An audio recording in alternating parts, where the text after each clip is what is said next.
Thank you. It's 8:10. On this Boxing Day morning, the programme has a guest editor who, in his own words, turned away from a life of weed, cocaine and guns. Dwayne Fields was born in Jamaica but grew up on an inner-city estate in North London. He believes that scouting helped save his life, and he is now the UK's Chief Scout. Anyone who is or has been a cub or a scout or has cared for one will know that at the heart of the scouting mission is the idea of volunteering. It is not just kindness in action, it also confers many other benefits on people who take part, from improved rates of well-being to teaching what are these days called transferable skills. The Scouts are calling for employers to give workers 35 hours of paid leave a year for volunteering, to be taken as hours rather than days. So here then is our guest editor, Dwayne Fields, exploring the value of volunteering for young people and for society as a whole. I'm going to count into 3, and then we're going to start, and we are not going to let the ball drop, okay? 3, 2, 1, go! Members of the recently formed 20th AlFinj Scout Group in Edinburgh are playing the parachute ball game. Well done, team. They're working together to keep the tennis ball in coloured sheets and stop it falling on the floor. The group meet every Saturday, but it wouldn't exist without Fawzia Osman. Keep it in. Fawzia had been part of a scout group in London and volunteered her time to set up the group after moving to Nigeria. I saw what it gave me and my children, and I wanted to bring this to the community here. Since then, the group's grown, and Fawzia is one of 20 volunteers for the Scouts in the area, and she thinks it's helping to support Edinburgh's Sudanese community. Many of them feeling isolated, and they don't know the system, they don't know the language. So Scouts broke those barriers. Volunteering brings a lot of things. It helps with a lot of pressing issues like poverty. It makes them feel connected and they don't feel isolated anymore. I've seen for myself what volunteers like Fawzia mean to communities across the UK. Scouts simply wouldn't exist, and volunteering is one of the reasons I wanted to be Chief Scout, because I know the value of giving just a bit of your time to help others. I actually consider volunteering as a fundamental expression of our humanity. This is how we can express that we are human. Dr. Jürgen Grotz from the University of East Anglia has more than 30 years experience researching volunteering. In the UK, I think we're really, really fortunate. We've had centuries of really stable civil society. And so 7 in 10 people would have volunteered at one point in their life here in the UK. And so that's fantastic. But that also means 30% haven't had the chance. So there are issues of access, resources, and other sort of excluding factors are worth looking into. Volunteers often work behind the scenes. You might see them and not even know they're volunteers. There's around 180 volunteers helping look after this park in Peterborough that stretches along the River Nene. Good morning, Dwayne. Welcome to Nene Park. Blue skies come out of you. I'm going to take credit for that. Yeah, it literally has arrived as you have. I'm Helen and I'm one of the volunteers at Nene Park. I'm Stephen. I'm Keith. So we want to actually get you working now that you're here. These hazel need to be cut down. Hazel needs to be cut down. So that's your pull saw that you're going to use to help us coppice this morning. You pull it towards you. Cut it at an angle, just don't let that fall on your head. What is it that you and all the other volunteers get out of it? Because I can see what you're putting in. Something back to the community, but it's given me far more than I ever. It's been a lifeline. I actually lost both my parents within a year. I wasn't in a very good place, and the support network that's been absolutely essential. Oh, can you finish that one off? Obviously, friends. Is there like a friendship outside of the volunteering programme here? There is. I've got to be honest, without the volunteering, I don't know what I'd be doing. I'd reached a point in my life where I'd been caring for my wife. That came to an end because she went into long-term care, and that's when I took the opportunity to come into the conservation group. And Steve has not looked back. Not only has he got me as a friend, but he's probably got at least a dozen more, probably a dozen and a half. Wind your backs, everybody. There's something special about being part of a group or being introduced into a ready-made group, and that's what volunteering is about. It's about being part of something, and it makes a huge difference as well. Cool, we're doing a cracking job here. Would you keep me on as a volunteer then? We welcome everybody. Everybody's welcome. This is evidence to how lovely this lot are. I'm doing probably the worst job in the world, and they're still making me feel good. Hello, Dwayne. My name is Dennis Jones, and I'm the leader of Peterborough City Council and award councillor for Dogsthorpe. Seems we're here. Good to meet you. Tell the listeners what you think the value of volunteering is to a city like Peterborough. Quite simply, we probably couldn't function in the way that we do without volunteers. As a city, adult social care, people leaving hospital, befriending services, information and guidance, all these things just would not really go ahead without the glue of people who do it because they just love the fact that they want to help. And Peterborough, and I'm sure most places across the country are exactly the same. Hello. How are you doing? Very pleased to meet you. So Stephen Bob has been involved in the volunteer sector for most of his life. Right across public services, in the environment, in the youth sector and care system, you've got charities who work delivering support, and they work with those volunteers. It sounds like there are moments when small organisations, local communities, groups do work that the state just either doesn't have the appetite to do or the resources to do. One of the real problems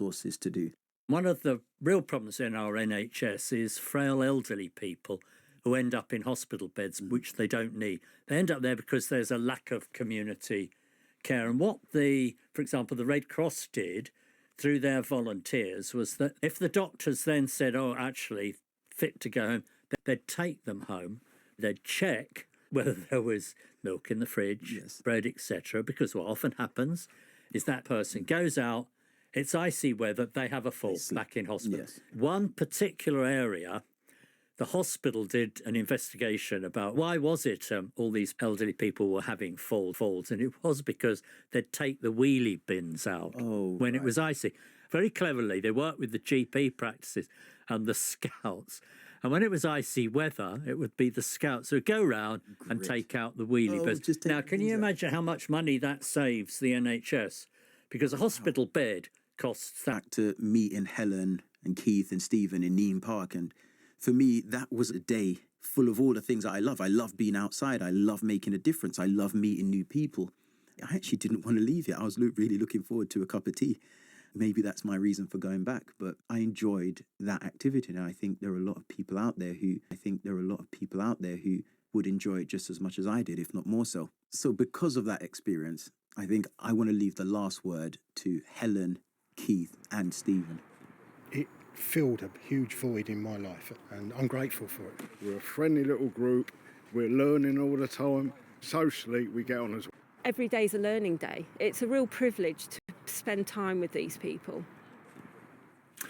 That report by our guest editor, the UK Chief Scout Dwayne Fields, and listening to it is the former Chief Economist at the Bank of England, co-founder and president of what's called Pro Bono Economics, Andy Haldane, who joins us from our radio car. Morning to you. Economist, can you really put an economist's value, an economic value on volunteering? Well, we should try, because right now, almost all of that activity covered in your clip is not captured by any measure of economic statistics that we look at. So, in our measures of volunteering scores a big zero, Nick, when it comes to the value it creates. That just feels completely wrong. You tried a few years ago in a big speech when I think you still were Chief Economist at the Bank of England to put an actual number on it, though. Yeah, well, it's tens of millions of people in the UK volunteer every year, and that translates in monetary terms into tens, if not hundreds, of billions of pounds of activity if we were to put monetary numbers onto it. And that is, transformational, a largely invisible economy out there that is neither measured nor therefore managed or valued as much, Nick, as it ought to be. And are you saying that if it were measured more formally, it would therefore be more valued? I think there's a chance it might be. I mean, out of sight and out of mind. And right now, it is a bit of an afterthought when it comes to public policy. It's not interwoven as much as it ought to be into our education system, into our business system. And I'm encouraged by Dwayne's proposals on that front. It's a fantastic way of getting people back into work, of nurturing their skills. And right now, it's largely invisible. It isn't woven through all the aspects of society it could and should be. Well, let's talk about what could be done then. You say you're encouraged by the Scouts' idea of asking employers to give 35 hours of paid leave. I think I could probably hear a few small business, perhaps bigger business leaders shouting at the radio, we've got enough on our plates already, with a flat economy and rising taxes, without being told we've got to give all our workers 35 hours off each year. Yeah, I understand that. There's constraints. But the truth is, we know that volunteering is fantastic for building the skills and indeed fantastic for building the satisfaction of the workforce. And those are two of the key missing ingredients when it comes to nurturing productivity and when it comes to nurturing business right now. So far from this being an extra burden, an extra cost, longer term, a motivated and staff is just what is needed by business to get growth going and to get productivity moving, which are the two key Achilles heels of our economy and of business right now, Nick. And does that make you think it should also be on the school curriculum? It is something that should be built into teaching. Well, I mean, citizenship is now on the curriculum, but teaching of it is patchy. And when it comes to extracurricular activity, fantastic examples, the Scouts and the Guides, of course, being a case in point. But even next year, we're finding the government's going to close down the so-called National Citizen, which is doing fantastic work and has for many years to nurture volunteering in 16 to 19-year-olds. So yes, much more could and should be done to nurture this thing in the earliest of years, right through into the world of work and beyond. Perhaps that's because there is a suspicion, isn't there, amongst many people, when governments, when prime ministers say they want to sponsor it. National Citizen Service, from memory, an initiative by David Cameron when he was prime minister, when Rishi Sunak talked in the election of a form of national service, not military service, but national service for other people. There's deep scepticism about that. Have we got to get over that?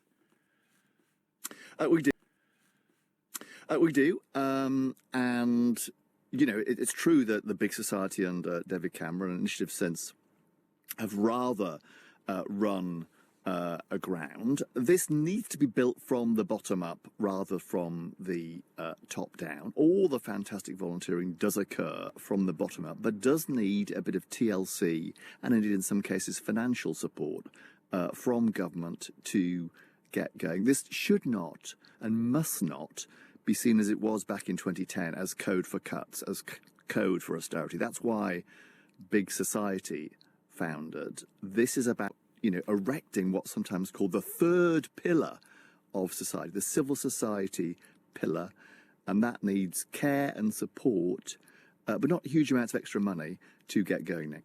Andy Haldane on the value of volunteering. Thank you very much this Boxing Day morning.